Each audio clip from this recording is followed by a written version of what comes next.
Muy buenas noches, sea todo el mundo bienvenido, damas y caballeros, a otra sesión de la 10ª semana del cómic de La Laguna. Una semana tan atípica como este año 2020 que se está desarrollando íntegramente en formato telemático. Hoy tenemos otro encuentro autoral, en este caso con una autora muy concreta con la que vamos a hablar sobre su trayectoria como ilustradora, como historietista, pero también como divulgadora de la ciencia, ya que ha prestado su talento a la ilustración de diversas iniciativas. Hablamos de Raquel Gu. Raquel, molt bona nit, benvinguda. Molt bona nit, muchas gracias. Bueno, Raquel está aquí porque desde Radio Campus llevamos algún tiempo intentando convertir en una serie de programas y en una exposición un proyecto en el que tú has participado, que es Científicas, una iniciativa que arranca desde la Universidad de Sevilla, pero que por motivos que resulta ocioso resaltar, no se ha podido llevar de momento. Sin embargo, nos da la oportunidad de hablar no solamente contigo de Científicas y de otros proyectos de divulgación, sino también de tu trayectoria, que es tan dilatada como variada. Para empezar, aquí tenemos las referencias donde se te puede encontrar en Twitter, en Instagram, en tu propia bitácora. Y lo primero que habría que plantearte es, ¿qué hay de Huckleberry Finn en Raquel Gu? Yo creo que la esencia, me gusta mucho Mark Twain, soy muy fan de este escritor y soy muy fan del personaje de Huckleberry Finn también, ¿no? Ese, no sé, ese pilluelo que, bueno, más o menos se va avanzando por la vida como puede, ¿no? Y una autónoma, pues también tiene que hacer eso hoy en día, ¿no? Hoy en día más. Y bueno, es un personaje que me resulta entrañable y bueno, ahí me sirvió para mi nick de las redes y ahí se queda. Sin embargo, comentando en la otra entrevista que nos concediste hace algunas semanas, Ujú. tú estudiaste una carrera, sin embargo, luego te decantaste con lo que era una vocación que estaba presente no solamente en ti, sino en tu entorno familiar. ¿No hay algo de aventurero, no hay algo de Huckleberry Finn en afrontar esa aventura un tanto incierta que es dedicarse a la ilustración en este país, en lugar, digamos, de lo que hubiera sido quedarse en puerto seguro? Pues la verdad es que sí, la verdad es que sí, es esa esencia de la aventura, ¿no? Sí, como comentábamos en la entrevista de hace unas semanas, eh, yo había dibujado desde siempre, desde que era pequeña, pues empecé en las paredes de casa y y luego ya, pues pasé al papel.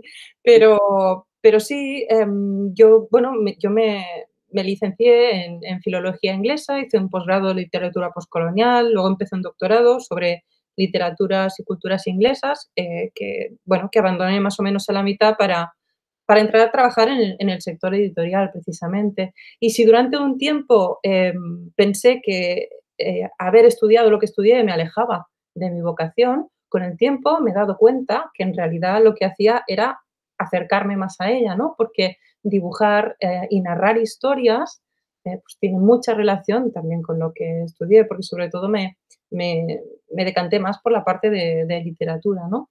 Y bueno, hoy en día creo ya que me he reconciliado con lo que para mí era una dicotomía y ahora es un conjunto, es algo que, bueno, son 2 piezas de un puzzle que encajan y que me sirven de mucho hoy en día, claro. Teniendo en cuenta cuáles son algunos de los trabajos de los que vamos a hablar, al final se ha desarrollado una situación en la cual tú te has vuelto hasta cierto punto interdisciplinar, más que nada porque tiras por el lado de las humanidades en tu formación académica, que te lleva hasta casi tener un doctorado, Ujú. luego te enfocas hacia las artes y estás haciendo labores de divulgación en lo que se llamaba antes ciencias puras o ciencias exactas. Bueno, lo de labores de divulgación a mí me viene un poco grande. Yo lo que hago es ilustrar. Mm. Ilustrar y contar alguna historia a partir de una información y una documentación, muy rica que recibo de las personas con las que estoy colaborando, ¿no? En este caso, pues, con el equipo de científicas pasado, presente y futuro. Y la verdad es que para mí es una gozada porque yo creo que en la vida nunca dejamos de aprender. O sea, yo quiero ser una señora de 80 años que continúe aprendiendo cosas, ¿no? Y disfrutando con lo que aprende.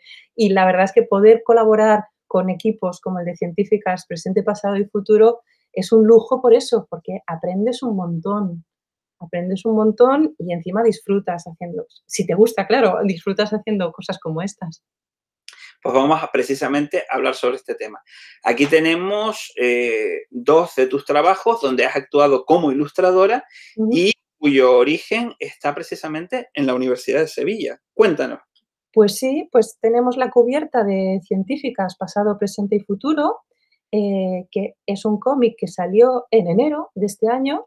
Y por otro lado tenemos la cubierta de una tabla periódica con mucha vida, Los elementos dan la cara, que es otro cómic que ha salido ahora a finales de año. Los dos están relacionados con la Universidad de Sevilla y bueno, los dos parten además de obras de teatro, ¿vale?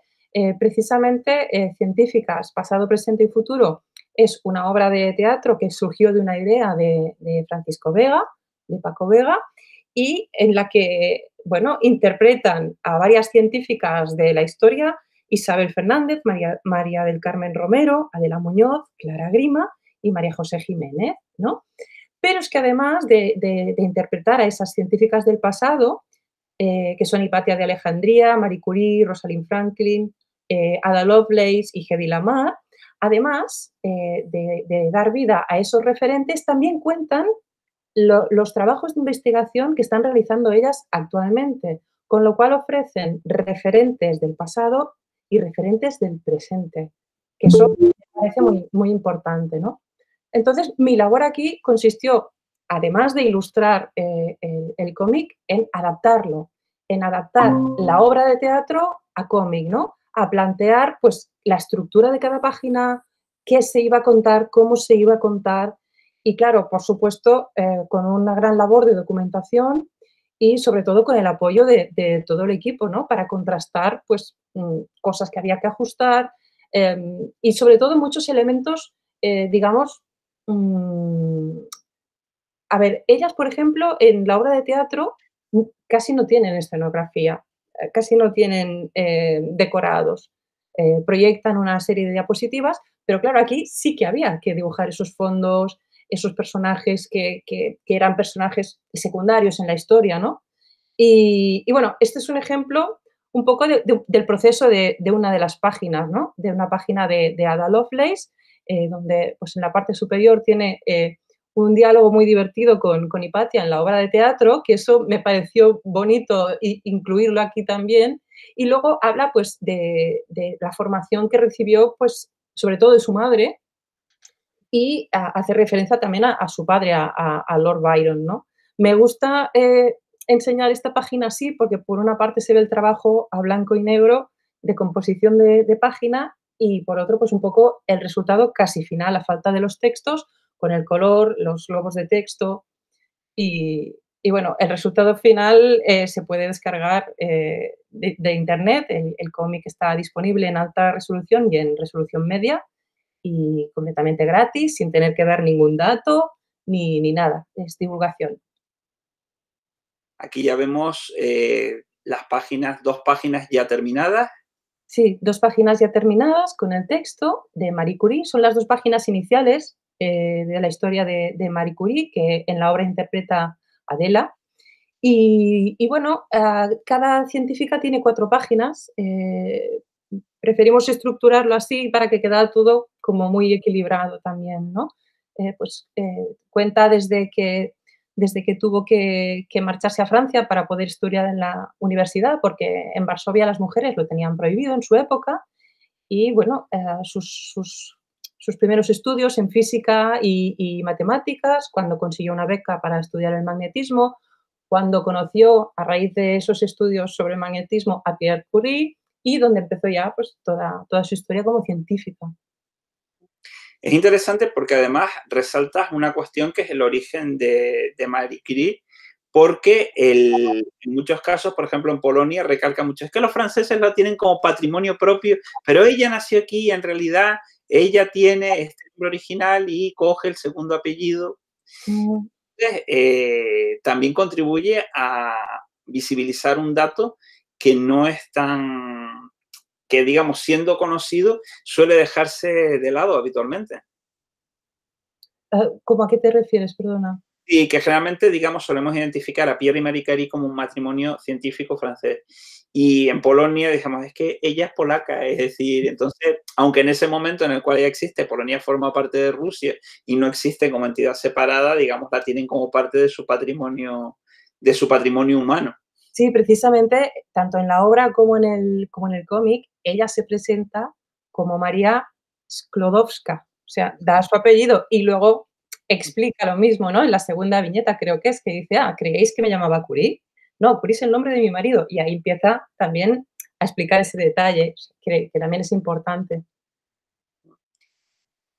Vamos ahora un poquito hacia atrás para volver solamente a ver la portada de una tabla periódica con mucha vida. ¿En qué consiste este proyecto y cómo te embarcas en él? Pues es un proyecto parecido, Adela Muñoz es el nexo entre entre los 2 cómics, ¿no? Adela, los alumnos de química de Adela prepararon una obra de teatro en la que cada uno de ellos interpretaba a un elemento que ellos escogieron. Diseñaron los disfraces, con los que iban a interpretar la obra, escribieron ellos mismos los textos y son textos que además de explicar pues, las características más importantes de cada elemento, pues también tienen su guiño de humor, eh, porque el humor es una herramienta muy importante también para divulgar, ¿no? Y a partir de ahí surgió pues una obra de teatro en la que los elementos desfilaban explicando un poco su origen y sus particularidades. Y a partir de ahí y después del cómic de científicas surgió la posibilidad de hacer un cómic también, adaptar a cómic esta obra de teatro. Y aquí me hacía especial ilusión pues mostrar el proceso ya desde el lápiz, ¿no? Si antes hemos visto la tinta, pues un poco desde lo que es el trazado a lápiz y al lado tenemos las dos viñetas terminadas, ¿no? Del boro, en este caso. Además, está muy bien porque los textos que escribieron los alumnos y los alumnas de química, pues entran en detalles que resultan pues, súper curiosos y súper interesantes y que como puerta de entrada a la química, creo que es una obra de teatro y un cómic pues, realmente interesante. A mí me hubiera gustado cuando era pues, una jovencita estudiante, haber tenido cosas así para que me despertaran la curiosidad, ¿no? De estos campos. Quién sabe, igual no hubiera estudiado filología inglesa. Sí, pero entonces no hubiera podido haber una ilustración y probablemente no habría generaciones lectoras que pudieran inspirarse a través de tu trabajo, una cosa por la otra. ¿Sabes? En este caso estamos hablando de obras derivadas. Hay un original teatral que tú conviertes en cómic. Ujú. ¿Cómo se aborda la tarea de trabajar a partir de la idea de otras personas que además se plantea desde un punto de vista en el cual esa obra original es de un medio distinto y tú tienes que trasladarla a tu propio medio? Creo que es muy importante visualizarla, ¿no? O sea, yo puedo ver la obra puede no tener decorados, como estábamos comentando antes, pero hay una parte de los seres humanos en la que lo que no vemos llegamos a completarlo, ¿no? Entonces, en mi cabeza las imágenes iban fluyendo, ¿no? Y además, cuando los textos son tan claros, están tan bien explicados, em, los textos, cuando leía, por ejemplo, la obra de teatro de la tabla periódica, las imágenes ya me venían a la cabeza. Y además era muy interesante porque también casi todos hablan de la persona que descubrió el elemento, ¿no? Y en ese sentido, pues también fui a retratar a todos esos hombres y mujeres, bueno, mujeres aquí en este cómic descubridora solo sale una, pero también me hizo una especial ilusión retratarla, ¿no? Entonces, claro, partes de una idea, de un concepto que está muy bien explicada y las imágenes ya van fluyendo prácticamente solas. Claro está que hay todo un proceso de documentación porque el rigor es esencial en una obra así. Pero bueno, ya te digo que fue bastante fácil a la hora de visualizarlo, ¿no? Comentan por aquí en el público, Trigal Perdomo, me parece genial ese cómic de mujeres científicas. Comento al público que en cualquier momento pueden, vía chat o conectando micrófono, formular sus preguntas a Raquel. Y continuamos con este repaso. Esto es un poco, esta es tu vida. Y aquí tenemos más de una tabla periódica. Aquí tenemos al señor Mendeleev, Ujú, ujú. el responsable de ese orden. Y de nuevo también es una combinación de su descubrimiento, pero también de su vida y milagros. Sí, esta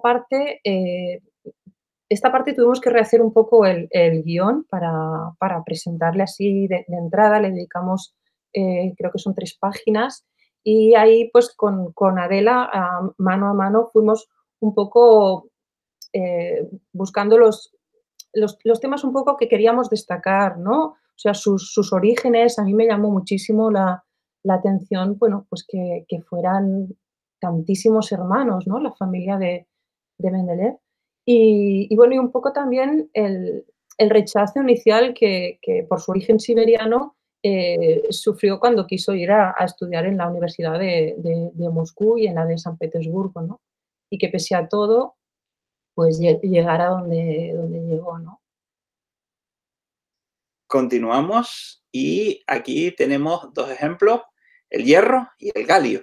Sí, y aquí se ve muy claramente lo que comentábamos del humor, ¿no? El del hierro me parece descacharrante, si me permites el adjetivo, porque es el lobo ferroso. Y me encantó, y ya un poco partiendo de ese inicio ya con esos visos de humor, pensé, pues ahí hay que poner una Caperucita sacándole la lengua al final, ¿no? Cuando él dice con todo el drama, no me pidáis que siga recordando tan mal trago, ¿no? Cuando recuerda cuando el cazador, pues, le mete las piedras en la tripa y se hunde en el río, ¿no? Y luego el galio me parece también muy divertido porque la alumna que lo interpretó, pues se vistió de Asterix, y eso es un homenaje al cómic que me parece inmenso, ¿no? Y me gustó mucho también la idea. Yo lo que quise hacer en todo momento fue, reproducir a los alumnos y a las alumnas con los disfraces que ellos se hicieron, ¿no? Claro que hay alguno, pues, que está quizá un poco exagerado, como el del lápiz, el carbono, que ya no le puse ni piernas, ¿no? Pero bueno, parte un poco de su esencia. Quise respetar al máximo, pues, un poco todo lo que habían creado ellos y ellas.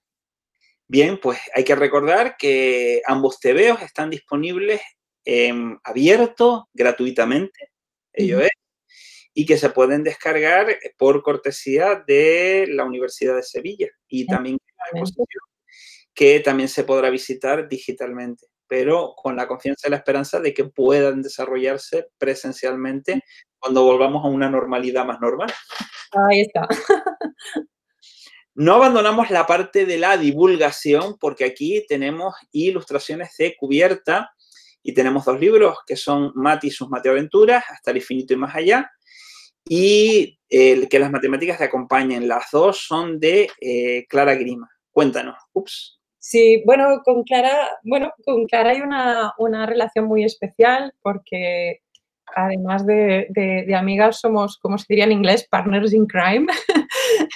Y bueno, nos conocimos porque, yo estaba en 2011, creo que era, yo estaba preparando un libro en el que recopilaba unos artículos ilustrados que escribí para Time Out Barcelona, para la revista Time Out, que eran una crónica humorística del mundo de los adultos versus el mundo de los niños, ¿no?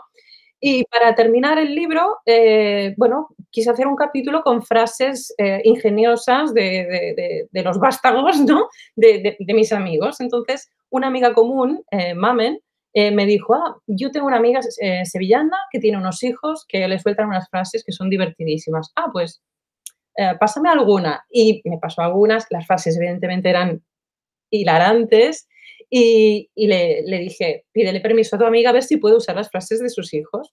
Me dio permiso El libro se terminó, se imprimió, se distribuyó y cuando íbamos a presentarlo, yo le mandé un mensaje a Clara sin conocerla y le dije, oye, muchas gracias por prestarme las frases de tus hijos. El libro se va a presentar en Barcelona tal día. Estás invitada. Ya sé que desde Sevilla es difícil que vengas, pero oye, mira, más como un gesto simbólico que no. Y se presentó. En medio de la presentación llegó una pelirroja, digo, esa es Clara. Y a partir de ahí, pues surgió un flechazo colaborativo, de amistad y empezó un recorrido con un blog que se alojó primero en El Pequeño Libro de Notas, un blog de divulgación matemática, donde Clara hacía los textos y yo hacía los dibujos, ¿no? También con mucho humor como elemento clave para divulgar. Y de allí pasó a Naucas, el blog de allí pasó a Naucas, por el camino nos llevamos bastantes premios, fue todo un éxito y a partir de ahí pues surgió este que fue el primer libro y de allí pues han surgido otros libros más. Un buen ejemplo es Que las matemáticas te acompañen y también se han publicado, estos libros se han publicado también en Corea del Sur, en China, en Canadá y en Francia. Y ahora estamos metidas en otro proyecto juntas, que Bien, esperamos que vea la luz el año que viene. ¿vale? Y ya están citadas las dos para Radio Campus para colar sobre él. Hay que decir que en la portada Clara aparece representada porque tanto Mati y sus Mateaventuras como el trasunto de la princesa Leia se inspiran en Clara. Sí, sí, sí, directamente. Desde el principio tuve muy claro que el personaje de Mati tenía que ser un poco Clara, ¿no? Con ese pelo rojo y las gafas rosas que llevaba. Además, pues los dos compinches de Mati, Sal y Ben, estaban inspirados en los hijos de Clara, que ahora ya son más mayores. Y el perro que pusimos también con el equipo, que se llama Gauss, en honor al matemático. Yo pensé, voy a hacer un perro, sé que Clara tiene un perro, voy a pintar un perro. Pinté un perro blanco, de pelo corto, y el perro de Clara, Rayo, era negro y con el pelo largo y rizado. Pero bueno, Gauss se quedó y tanto Salvador como Ventura no quisieron ni oír hablar de que se cambiara el aspecto del Gauss original. Aquí tenemos otra ilustración de Mati, Clara y el número pi. Sí, porque, claro, con Clara empezamos, creo que fue en el 2012, y desde el 2012 el personaje ha ido evolucionando, ¿no? Desde los inicios hasta ahora que se ha convertido en un personaje, pues, ya un poco más adulto y más de cómic prácticamente, ¿no? Y esta combinación, aquí está vestida como una superheroína de Pi, bueno, comparte página con una ilustración que hice para la revista Principia, con la que colaboro habitualmente, de Grete Kellenberger y Daisy Dussois, para el número 7 de la revista, que estaba dedicado a las mujeres científicas que han quedado en el olvido, ¿no? Y un poco para recuperar su memoria y la memoria de sus logros. Y el número, la ilustración de todas las colaboraciones tenía como temática el cómic norteamericano, ¿no? De superhéroes. Y aquí pues tenemos a tres superheroínas ilustrando la pantalla ahora mismo. Y es interesante que la ilustración que hiciste para Principia evoca al dúo de gemelos de Los Superamigos, aquella serie de Hanna-Barbera que adaptaba las aventuras de la Liga de la Justicia. Sí, y incluso, bueno, yo quise dibujarlas hermanadas, ¿no? Porque ellas dos fueron cruciales en el descubrimiento de unas moléculas con la capacidad de cortar el material genético, ¿no? Lo cual, pues, por primera vez concedía la posibilidad de manipular el material que contiene las instrucciones de la vida. Y pensé, bueno, pues si eso no es de superheroínas, ¿qué va a serlo, no? Continuamos y aquí tenemos más ilustraciones para artículos de divulgación científica,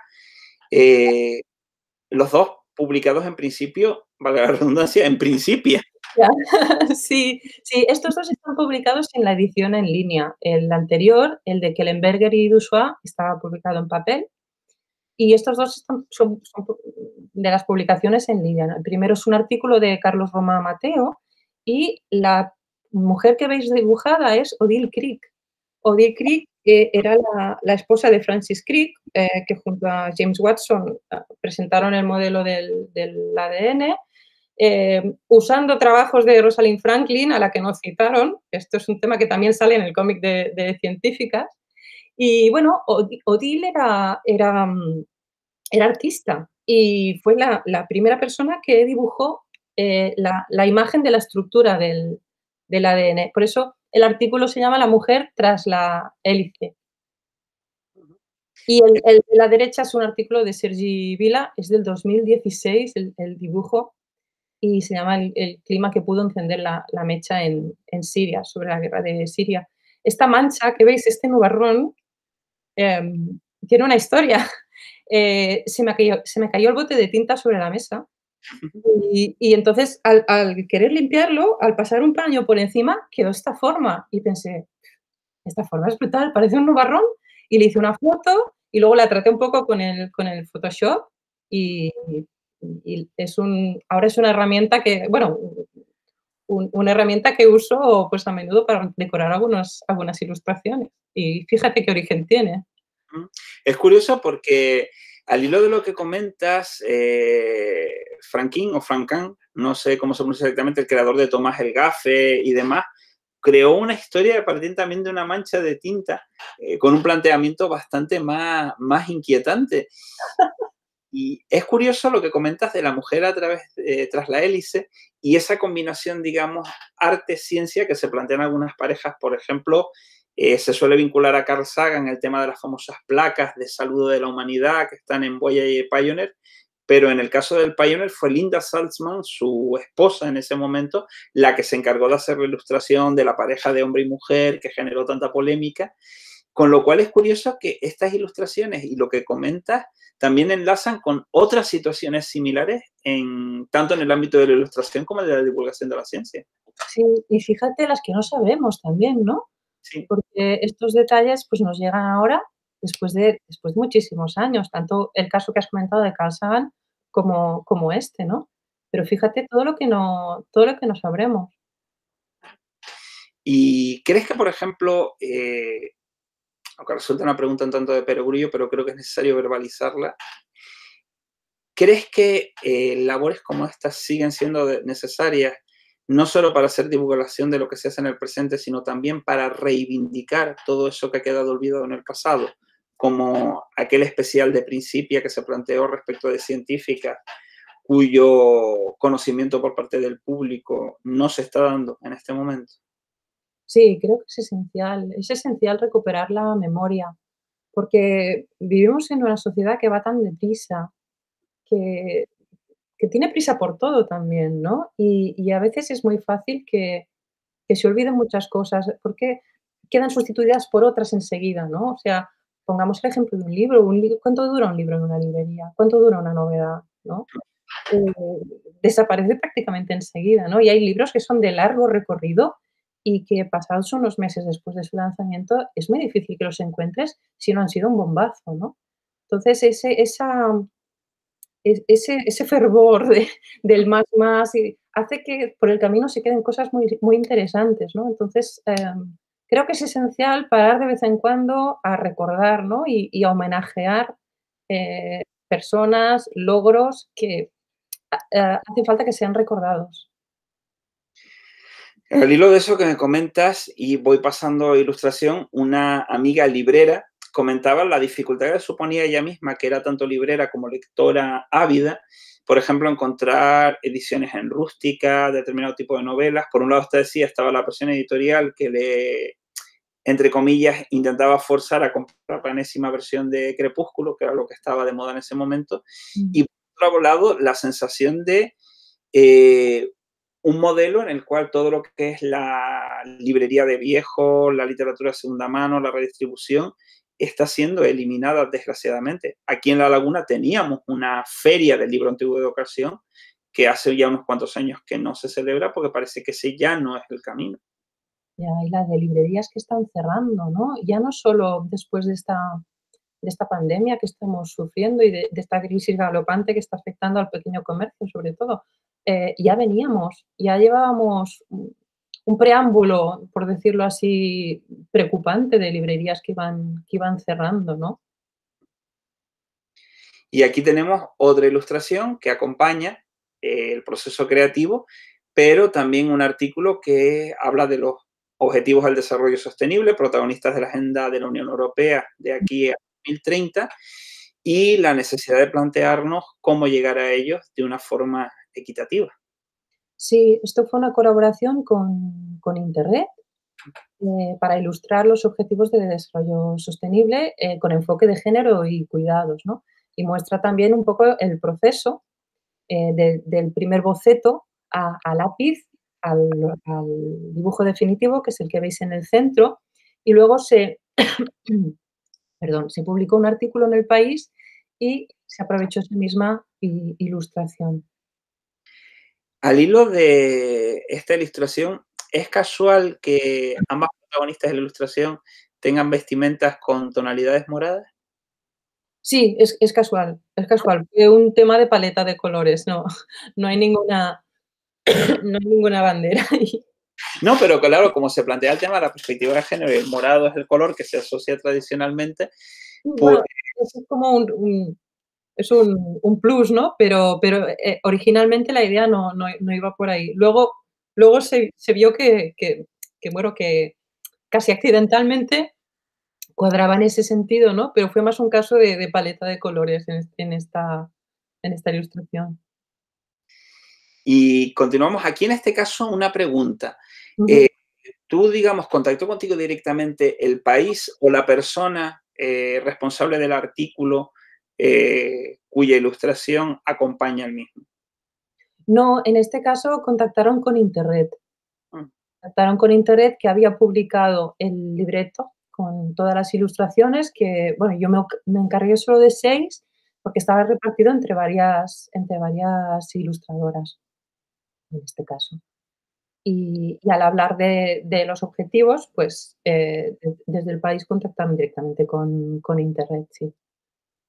¿De qué forma se puede contactar contigo si alguna de las personas que nos ve o nos escucha le interesa tu trabajo y quiere contratarte para que ilustres alguna de sus labores? Pues con un mensaje directo a través de Twitter, por ejemplo, como al principio salían las direcciones, vamos a decir, también está el blog y bueno, siempre pueden mandar un mensaje directo. Vamos a seguir y aquí tenemos una ilustración para la cubierta de la revista Jot Down Kids, también del año 2020, un especial dedicado a los laberintos. Sí, sí, sí, sí. Todos los artículos que hay dentro están relacionados con los laberintos y aquí en la ilustración de cubierta podéis ver personajes, relacionados también con los laberintos, ¿no? Como Alicia, de Lewis Carroll, el Minotauro. Está el personaje que interpretaba a David Bowie también en la película del laberinto. Y, un personaje que tú antes me has comentado, ¿este es quién creo que es? Sí, es Takeshi Kitano, de humor amarillo.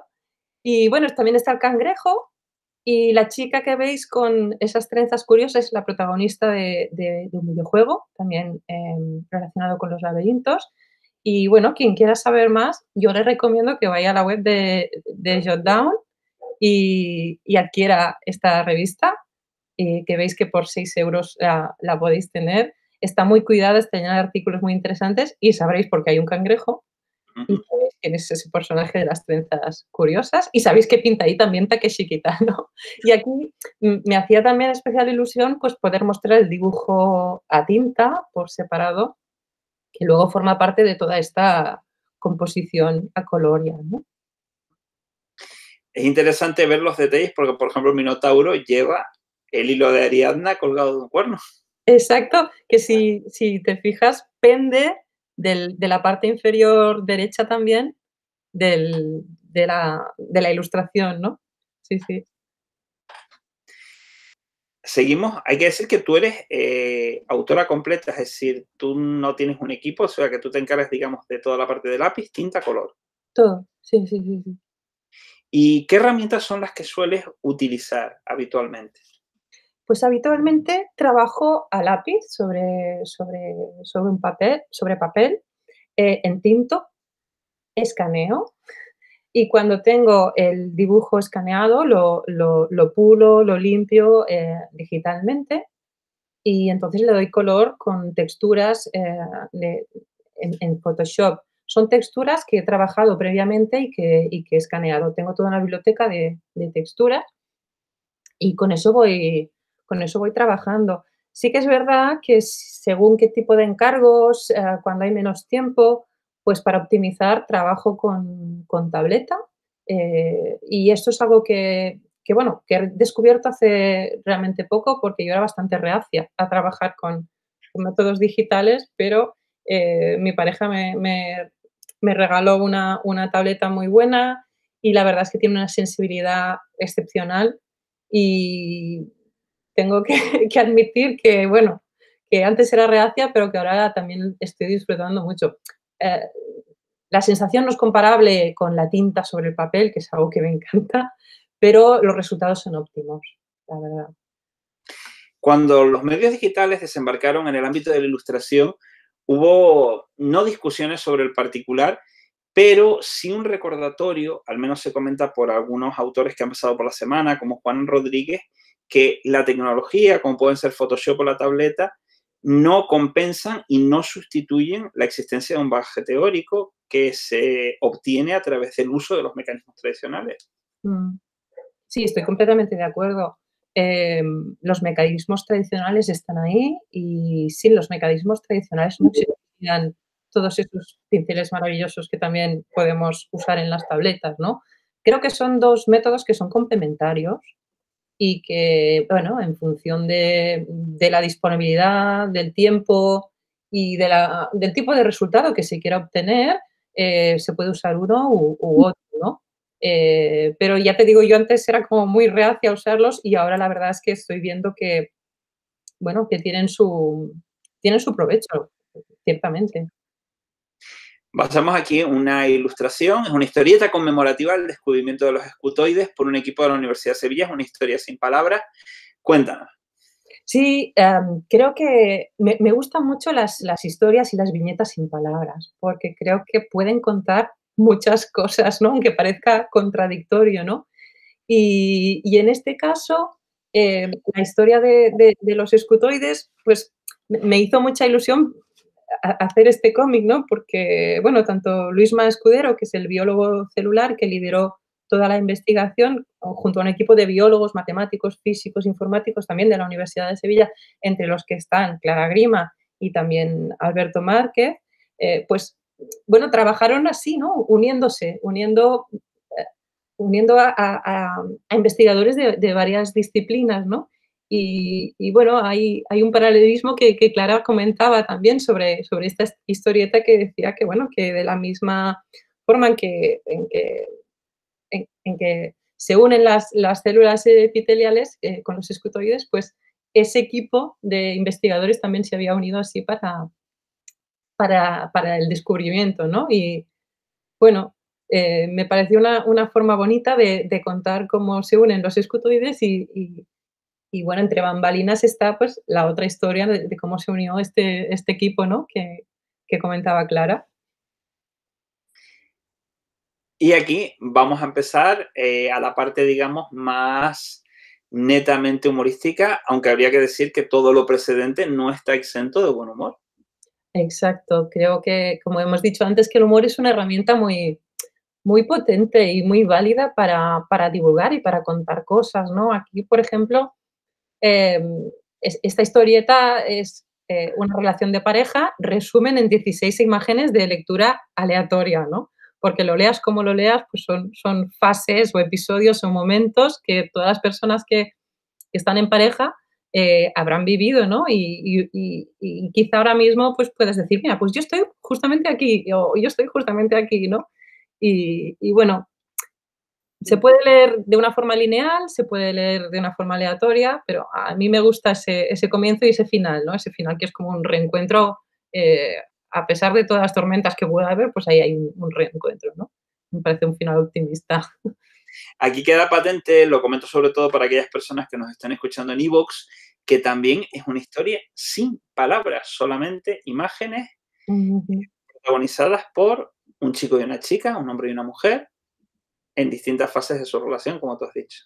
Bueno, también pueden ser 2 chicas. También es verdad. Ujú. Pero sí, son distintas fases de una relación y al final, ¿sabes qué pasa también? Que a veces, cuando voy a compartir una historieta en redes, si la he hecho para un medio en castellano, la comparto en castellano, si la he hecho para un medio en catalán, la comparto en catalán, pero luego siempre me queda la duda de, bueno, ¿debo hacer la traducción, colgarlo 2 veces? Entonces piensas, bueno, pues si la hago muda es como más fácil. Y aparte hacerla muda también es un ejercicio muy interesante, porque necesitas recurrir mucho más a la expresión de los personajes, a la expresión del trazo para transmitir, ¿no? Creo que tiene un valor especial si la historieta es muda. Al hilo de lo que comentas, cuando yo planteaba un hombre y una mujer, dices, tú pueden ser dos mujeres. Es Mm, una cuestión que se puede inducir también por el hecho de que no hay palabras. A lo mejor si hubiera un diálogo, digamos, esa posible dualidad podría desaparecer. sí, sí, sí. Una pregunta, Raquel, como autora bilingüe, tú comentas el tema de publico en catalán, publico en castellano, a Mm, veces te queda la duda, supongo que alguna vez habrás hecho alguna traducción. ¿Te has sí. encontrado en esa tesitura que a la hora de traducirte a ti misma hay algo que de un idioma al otro no se puede expresar totalmente? Es decir, algún tipo de palabra, expresión, giro, que sea muy difícil de adaptar.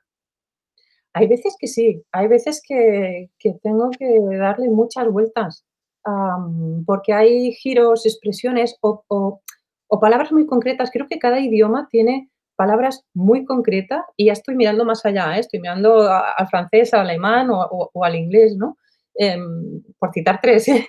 Pero que tiene expresiones muy concretas y muy, lo que se dice, clavadas, ¿no? Y que expresan con una exactitud o con una precisión, eh, encomiable, cosas que en otros idiomas no tenemos, ¿no? Entonces, a veces sí que hay que darle muchas vueltas para traducir una viñeta.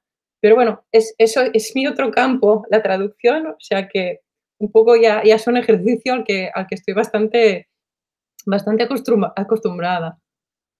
Estas son dos ovejas. Y vamos a ir ahora a unas viñetas de Pícara en El Salto. Cuéntanos un poco Pícara, qué es El Salto, y aquí vemos dos ovejas hablando de la posverdad y la ultramentira.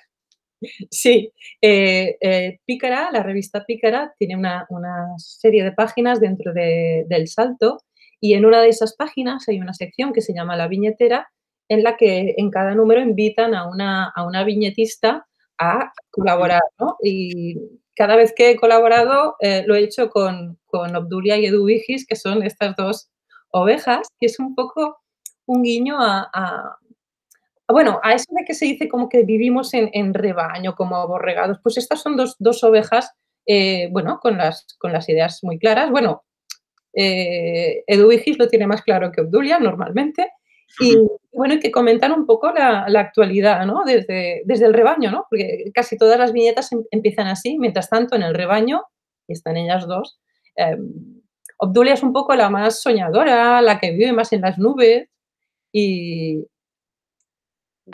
Obdulia he dicho, sí. Y Edurges es como la más pragmática, es la más seria. Mm. Hay una cierta reminiscencia forgiana en esta viñeta. Puede ser. Sí, inevitablemente, pues todos los autores que me gustan o que he leído durante mi infancia, juventud, porque en casa mis padres eran muy fans del humor gráfico y había, pues, libros de Forges, de Peric, de Schulz, de Quino y bueno, un poco todo eso es un pozo que se va quedando dentro, ¿no? Y sí, sí, inevitablemente, bueno, son guiños que a veces salen sin querer prácticamente, ¿no? Pero que están ahí, forman parte de la formación, ¿no? Como viñetista. ¿Y cómo es para ti el desafío de hacer una viñeta? Porque es una cuestión que alguna vez comentada con algún otro autor que ha pasado por aquí, también se ha dedicado a la viñeta y a la tira, como Eduardo González decía que para él, al principio el tema de un chiste en una viñeta se le hacía como un mundo y que luego con el tiempo y la práctica fue, digamos, cogiéndole gusto. ¿Cómo ha sido en tu caso la experiencia de enfrentarte al papel vacío, decir, tengo que hacer una viñeta, tiene que hacer reír, hablando rápidamente? ¿Cómo ha sido para ti, digamos, ese trabajo?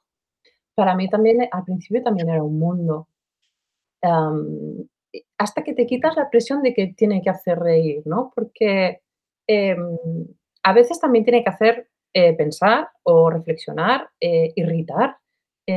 Una viñeta puede ser, unas cosquillas, simpáticas que te hacen reír, o puede ser un puñetazo directo en la tripa que te diga: "Ostras", ¿no? Y que te haga reflexionar, ¿no? Que te denuncie algo incluso, ¿no?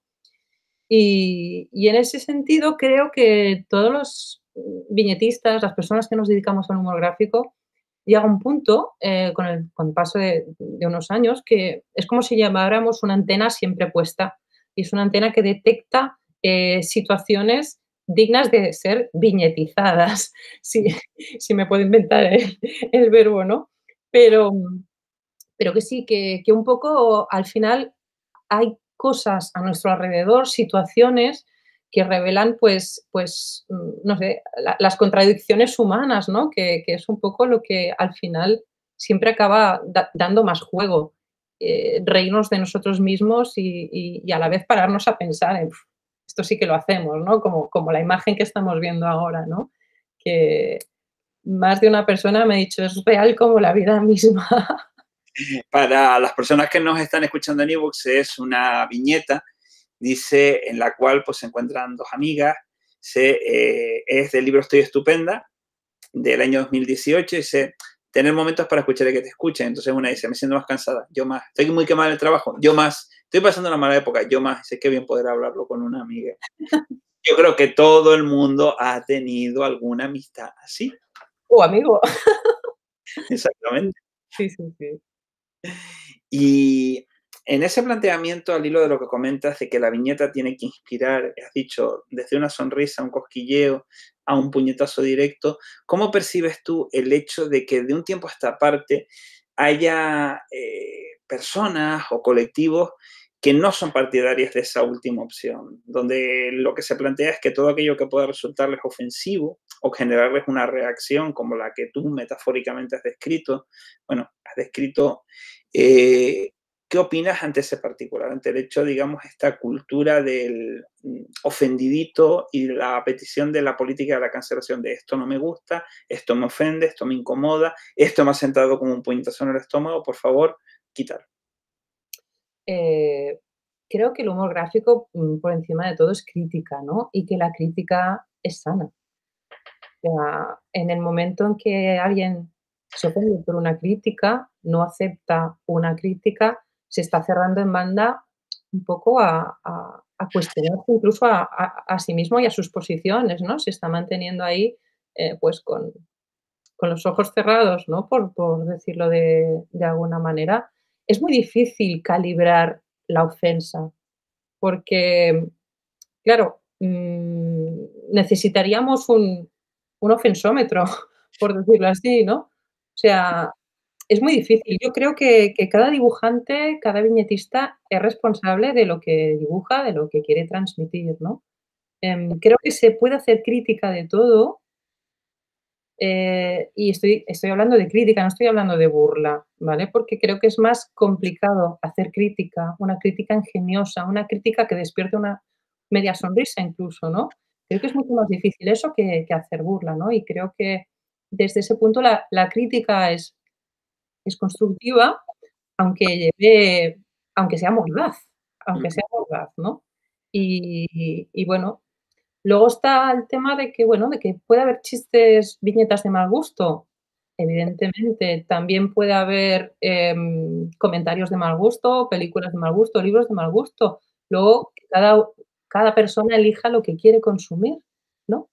Y y hasta aquí, ¿no? O sea, creo que la clave es esa. Ujú. Y en esa tesitura, entonces, se podría decir que, por ejemplo, que si cada viñetista es responsable de lo que hace, también tiene que asumir que de la misma forma que la viñeta es una herramienta de crítica, también debe estar en situación de apertura para asumir las críticas que genere su trabajo. Evidentemente, es que es bidireccional la crítica en ese sentido, ¿no? Lo que ya no es defendible, ni mucho menos, ni aceptable, es que se termine con la vida de una persona por una viñeta o que se encarcele a una persona por una viñeta, ¿no?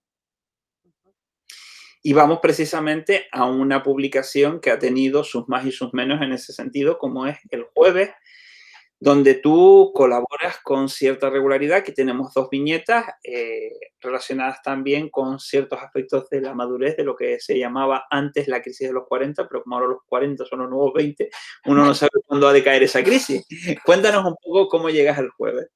Bueno, y yo en el jueves tengo una tira semanal que se llama Las Estupendas, que parte precisamente del libro que hemos visto antes, de Estoy estupenda. Pues recibí la propuesta de prolongar un poco lo que era ese libro y hacer crecer los personajes de ese libro. El libro está protagonizado por un personaje y sus compañeras, que son un poco elementos secundarios, pero aquí, cuando llegó en el jueves, pues fueron creciendo todas y ahora es una tira que es bastante coral. Ya no tiene un personaje principal y personaje secundario, sino que todas ellas y todos ellos, la mayoría son mujeres que han pasado ya la franja de los 40, están entre los 40 y los 50, y bueno, un poco todas esas dudas existenciales y vitales, ¿no?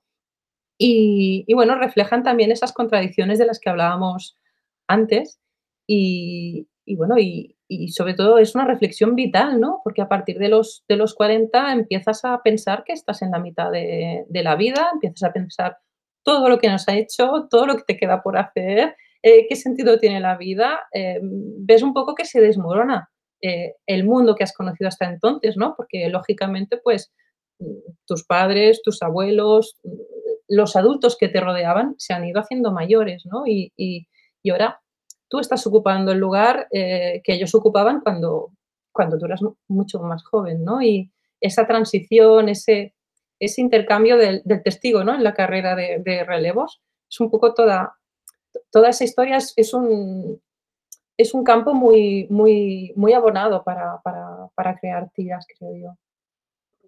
Hay que decir que en todo tu trabajo siempre se pueden encontrar muchísimos elementos y referencias. Por ejemplo, en esta tira de las estupendas, yo diría que hay como una versión un tanto retorcida, pero bastante clara, de las tres hadas madrinas de Cenicienta, la versión de Disney. Sí, sí, exactamente, que en lugar de concederle belleza, inteligencia y otros dones, se los quitan, ¿no? Le quitan las digestiones fáciles y las resacas leves, las ganas de salir por las noches, la tonificación muscular en los tríceps. Sí, a veces las viñetas también, un buen recurso es dar un giro a algo que conozca el lector, ¿no? Como mitos, historias o cuentos, ¿no? Y darle un giro brusco ahí para buscar esa hilaridad, esa sonrisa. Aquí en estas dos viñetas supongo que se ve el resultado de tu trabajo con Photoshop, es decir, la textura de la manta, la textura del jersey en la segunda viñeta. Estos son, digamos, eh, formas que has creado tú a partir del programa. Sí, bueno, la textura del jersey de la segunda viñeta, en realidad es una mancha de acuarela, bueno, sí, una mancha de acuarela, escaneada y tratada con Photoshop. Pues, ¿y qué tal es la experiencia de trabajar en una publicación de tanta solera como es El Jueves? Bueno, la verdad es que, es todo muy a distancia, o sea, en el jueves en la redacción hay poquita gente, hay un montón de colaboradores, que trabajamos todos desde fuera y desde ese punto de vista poco te puedo contar, porque yo trabajo desde casa y he pisado la redacción una vez. Ujú, y ya está. Pero bueno, esta es otra tira de los personajes en los que aparece uno de mis personajes preferidos, que es Angus, que es esta mujer que veis con el vestido de tirantes, que está con una copa en la mano. Y Angus es el hachazo, Angus es el puñetazo al estómago del que hablábamos antes, ¿no? Porque es un poco quien representa, pues todo lo amargo, todo lo que está ahí y en plan, va, ¿no? Y con un punto cómico, ¿no? Con un punto divertido. Me gusta decir que de los personajes de Las Estupendas, más que encarnar a prototipos de mujeres, que es un es una afirmación con la que no estoy muy de acuerdo, encarnan fases por las que pasamos todos, ¿no? Hombres y mujeres, pues desde la ingenuidad de Cándida, que es la del collar de perlas, a la practicidad de la estupenda, que es que no tiene nombre, que es el personaje central, o, bueno, ese pesimismo optimista de Angus, ¿no? Que es la del vestido de tirantes, ¿no? Y bueno, hay varios personajes más, pero bueno, creo que encarnan, pues, eso, aspectos que todos y todas tenemos en menor o menor grado, ¿no? ujú. Angus es por angustia, supongo. Sí, hay una historieta que no la he puesto aquí, se llama Angustias, pero hay una historieta en la que ella afirma que es hija de Angus Young, de AC/DC. Ujú. Entonces, bueno, está colgada en Twitter, creo que la tengo colgada, y en Instagram también, ¿no? Y ella habla bueno, de esta historia. Si alguien quiere leerla, pues que entre y busque. Está un poco, tendrá que buscar un poco porque es un poco antigua, pero sí, Angus viene de Angustias, pero es una hija secreta de Angus Young. Hay que comentar que varías mucho en las estupendas. Por ejemplo, aquí tenemos un ejemplo de 4 escenas, pero la anterior son escenas de una viñeta, es decir, con una sola escena. Más o menos, ¿cuál suele ser tu elección o más o menos cómo sueles tú, digamos, decantarte por una u otra? Bueno, depende bastante de la idea que tenga en la cabeza para la tira, ¿no? Hay veces que es una idea muy, muy sintética, que con un solo personaje o con un diálogo entre dos personajes es suficiente, y hay otras que para que el gag fluya necesita un poco más de escenario, ¿no? Como es este caso, ¿no? En el que se pueda ver, pues, un poco la transición en las expresiones, en los gestos, y que resulte un poco más cinematográfico incluso. Continuamos y seguimos aquí con el tema de las estudiantes. Aquí tenemos 2 viñetas con una escena en la cual podríamos hablar del reciclaje. El reciclaje, sí, tal cual. Este personaje del pelo largo es Lucero del Alba, que es otra de las integrantes de Las Estupendas, y es el personaje hippie, es el personaje, bueno, el ser de luz un poco, ¿no? Y bueno, y a la vez es un poco torpona, tiene sus historias, y estos son 2 viñetas que no salieron juntas, porque el espacio es un espacio reducido y es una viñeta semanal, pero sí salieron consecutivas, ¿no? O sea, primero salió la que veis arriba y la semana siguiente salió la de abajo, ¿no? Y es un poco también buscar ese punto de disparate en las tiras, ¿no? Ese punto de lo surreal, ¿no? De lo que no tiene sentido, ¿no? Llevarlo hasta la exageración para reírse, ¿no? Y bueno, la verdad es que todos tenemos ropa interior de esta que está hecha polvo, pero que vamos súper a gusto con ella hasta que prácticamente se nos cae, ¿no? Hay quien dice ropa interior, puede ser esa camiseta de toda la vida de Dios.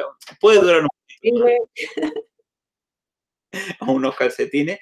Eh, puede resultarle extraño, sobre todo porque ya el movimiento hippie tiene ya muchos años, pero Lucero del Alba no es un nombre muy desacertado para un personaje hippie. Es decir, de hecho sería de los más normales. sí, sí. Por ejemplo, lo que hablábamos antes de la traducción en catalán, encontré un nombre que le va muy, muy bien, ¿no? Es Estel d'Argent, que es estrella de plata un poco, ¿no? Y bueno, Lucero del Alba pues también tiene relación con Venus y bueno, ella es como una diosa del amor también, ¿no? El personaje, aunque no le va muy bien a la pobre, pero bueno. Me recuerda un poco, tal y como la describes y demás por sus circunstancias, al personaje de un cómic muy popular en el ámbito independiente que es Strangers in Paradise, un personaje que se llama Francine, que también tiene ese mismo aspecto, esa mala suerte al principio en el ámbito del amor y demás, y que solamente, digamos, busca ser feliz, pero no sabe cómo. Sí, bueno, de hecho, yo casi te diría que todos los personajes de Las Estupendas buscan ser felices y sin saber cómo, ¿no? Un poco como todos nosotros, ¿no? Es un reflejo, y más a esta edad, ¿no? A esta edad que define un poco la tira, ¿no? Bueno, he llegado a la mitad de mi vida, quiero ser feliz, eh, ¿cómo lo hago? Pues seguimos con las imágenes. Y aquí tenemos una imagen de la exposición Refugio Ilustrado de 2016. Cuéntanos. Sí, esta ilustración parte de una ilustración previa que hice en el programa Els Matins de TV3, que es un programa de actualidad en el que hace unas 5 temporadas o así que colaboro, y hablaba de la crisis de los refugiados, ¿no? De cómo Europa realmente ha fallado, de forma estrepitosa a la hora de echar una mano, ¿no? De hacer una labor realmente humanitaria con todas estas personas, ¿no? Entonces, un poco para la exposición de la PIB, que es la Asociación Profesional de Ilustradores de Valencia, que organizó esta exposición que se llamaba Refugio Ilustrado, de la cual editó un catálogo muy bonito, pues quise reproducir esa misma viñeta, ¿no? O sea, señores y señoras de la Unión Europea enfrascadísimos bueno, en una conversación muy seria como para solucionar un problema, ¿no? Y el problema está ahí al lado, el problema es muy grave, es muy triste, es muy dramático y parece que sea como un diálogo de sordos, ¿no?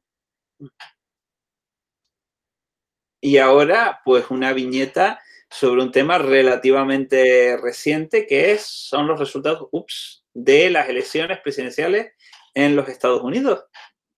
Sí, esta es una de las últimas viñetas, un poco ya por tiempo, ¿no? Que he dibujado porque, bueno, teníamos a Trump que se declaró vencedor de las elecciones antes de que hubiera terminado el recuento, cuando solo se llevaban unas horas de recuento, y luego cuando empezaron a salir informaciones, pues que ponían en duda ese triunfo que él aseguraba, se dedicó a hacer ruido por las redes, de la forma más burda, por decirlo así, y me pareció buena idea retratarle así, ¿no? Como aquellos monetes de lata que iban dándole a un tambor, a los que les daban cuerda, y así, haciendo ruido y con el fraud, ¿no? Con el fraude ahí pintado, ¿no? Y creo que a día de hoy esta viñeta todavía podría publicarse en algún sitio porque el tipo sigue igual, ¿eh? Sigue armando ruido. Sí, hasta el 4 de enero creo que no se pueden proclamar definitivos los resultados, así que todavía hay margen para seguir. Comenta Trigal Perdomo, qué buen copete. Y otra cosa que te quería comentar sobre las estupendas, así como antes tú has hecho una referencia a Forges, en las estupendas creo que es muy evidente la influencia de Schulz o de Kino, ¿no? Un poco por ese estilo de viñeta coral con varios personajes que van interactuando, interrelacionándose, que cada uno tiene su carácter como muy marcado, ¿no? Que eso también forma parte de ese pozo del que hemos hablado antes. En relación con esto, vamos a volver un momento a las estupendas, ya que a la hora de hacer historieta con personajes con continuidad, al menos yo me he encontrado con dos posiciones. Por ejemplo, la posición de aquellas personas que continúan haciendo tiras durante años y décadas con los mismos personajes sin que estos muestren señales de cambio. Pues me viene a la mente Carlitos y Snoopy o Garfield. Mm. Los que tienen un tiempo determinado de duración, como es el caso de Mafalda, es mencionado aquí no varias veces como influencia, o, por ejemplo, el caso de un historietista gráfico de aquí, Eduardo González, que hace evolucionar esos personajes, porque él dice que un niño como Charlie Brown, si no crece a lo largo de los años, es que el niño tiene un problema.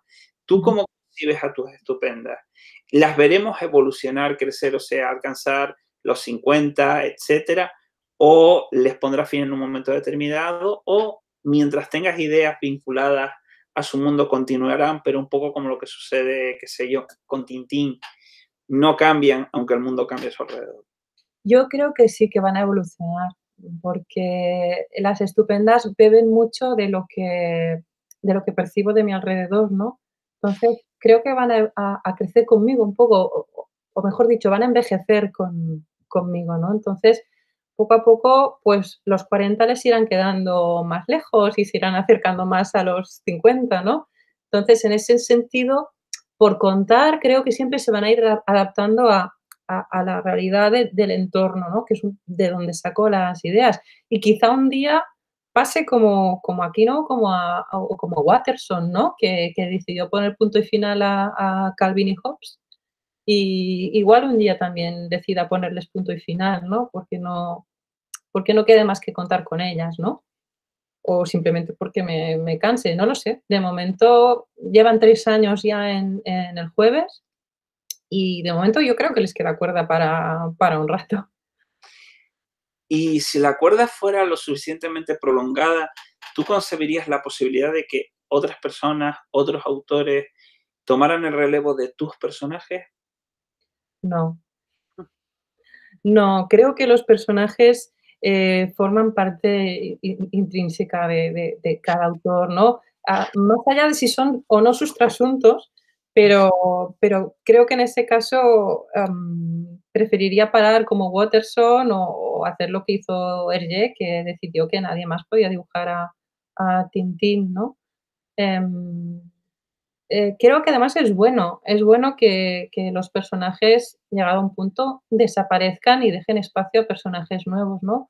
Y que, bueno, que todo tiene que terminar, que alargar algo así por alargarlo lo desgasta y creo que lo desvirtúa incluso. Entonces, ¿cómo ves tú la incidencia del mundo empresarial en el ámbito de la creatividad? Lo comento porque, si no me falla la memoria, no sé si es Moulin Sartre, los responsables de la salvaguardia del legado de Hergé y de los derechos de Tintín han anunciado la salida de un álbum de Tintín para evitar que el personaje se convierta en dominio público. Es complicado, es complicado porque los intereses empresariales siempre van a estar ahí, ¿no? Por eso me parece muy valiente la decisión que tomó Watterson, que incluso rechazó cualquier tipo de merchandising, sobre sus personajes, ¿no? Algo que Schulz no hizo, por ejemplo. Schulz estuvo siempre abierto al merchandising y a cualquier cosa que se pudiera sacar de provecho de sus peanuts, ¿no? No sé, creo que ahí, es difícil, ¿no? Porque te diría, bueno, eso que lo decida cada autor, pero cuando el autor desaparece, sus herederos, Ahí ¿no? está la cuestión. Claro, no tienen por qué respetar, eh, lo que el autor decidió, ¿no? Y está claro que el autor tampoco va a salir a protestar.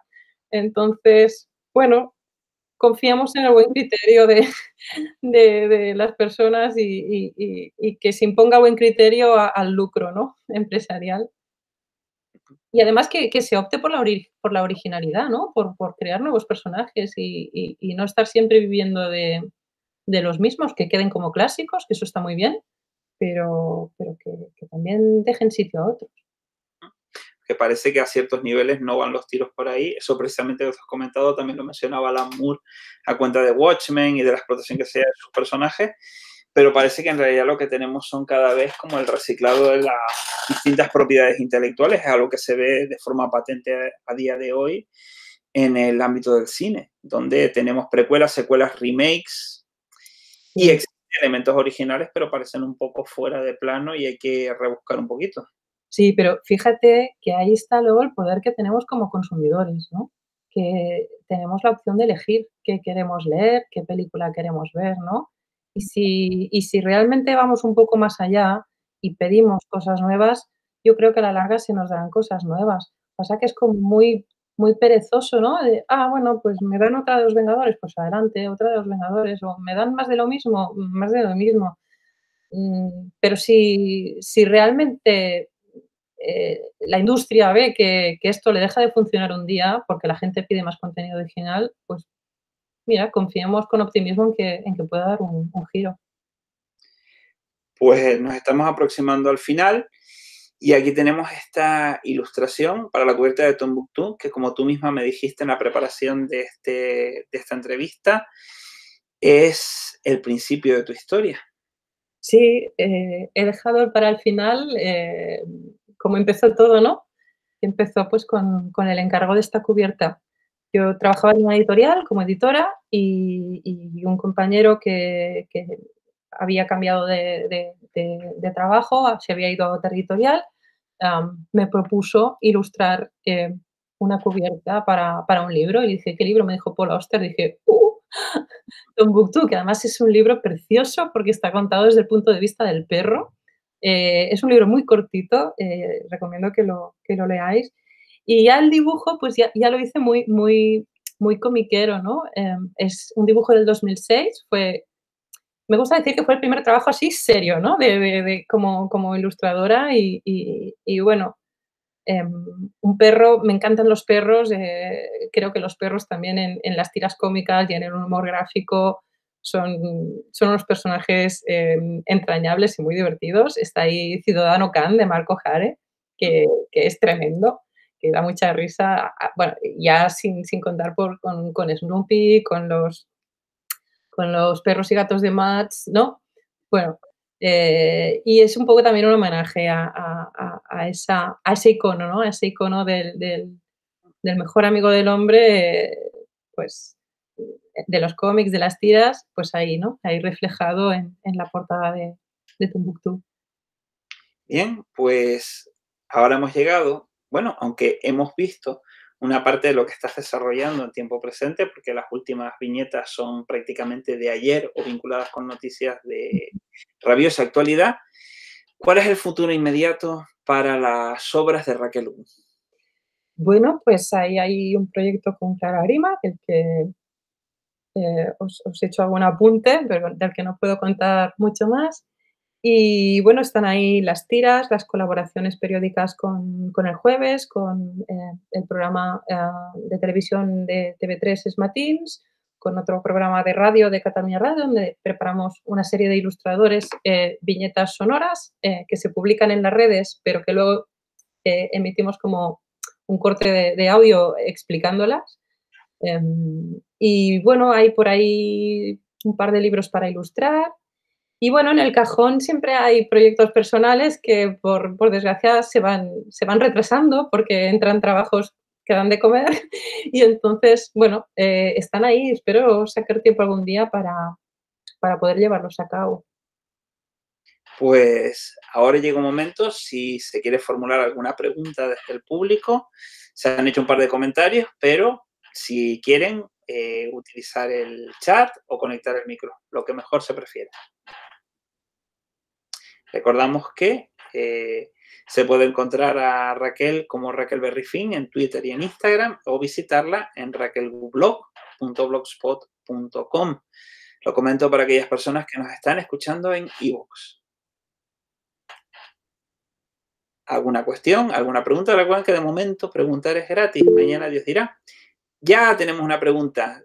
¿Cuál crees que es la perspectiva de quienes desean hacer lo que tú haces?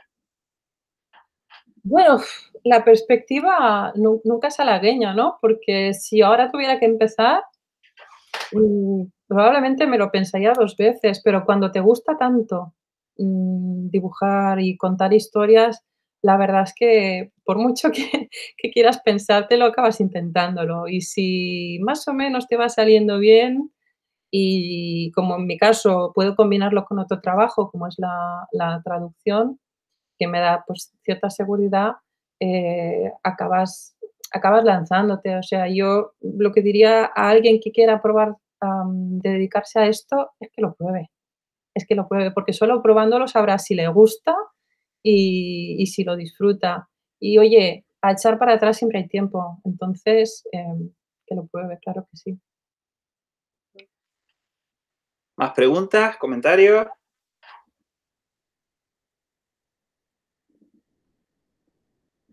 Una, dos, a las tres. Raquel, muchísimas gracias por haberte prestado a participar a la 10ª semana del cómic de La Laguna. Y desde Radio Campus, desde la organización de la semana, te deseamos la mejor de las suertes en tus iniciativas y que vuelvas con nosotros en las sucesivas ediciones para hablarnos de nuevas publicaciones, nuevos proyectos y que sigas desarrollando labor divulgadora. Claro que sí. Muchas gracias a vosotros, a Radio Campus, a la Semana del Cómic, a la Universidad de La Laguna.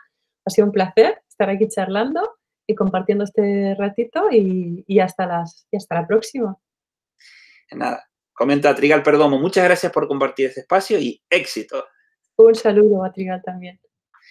Recordamos que en la descripción, tanto en YouTube como en iVoox, se encontrarán el enlace a la exposición que la Universidad de Sevilla ha hecho del cómic Científicas y además enlaces para descargar tanto científicas como el Te veo una tabla periódica divertida, así como enlaces a los lugares virtuales donde se puede encontrar a Raquel Wu, o al menos su trabajo. Bien. Esto es parte de las iniciativas culturales que desarrolla la Universidad de La Laguna y continuaremos hasta el próximo día 8 de diciembre.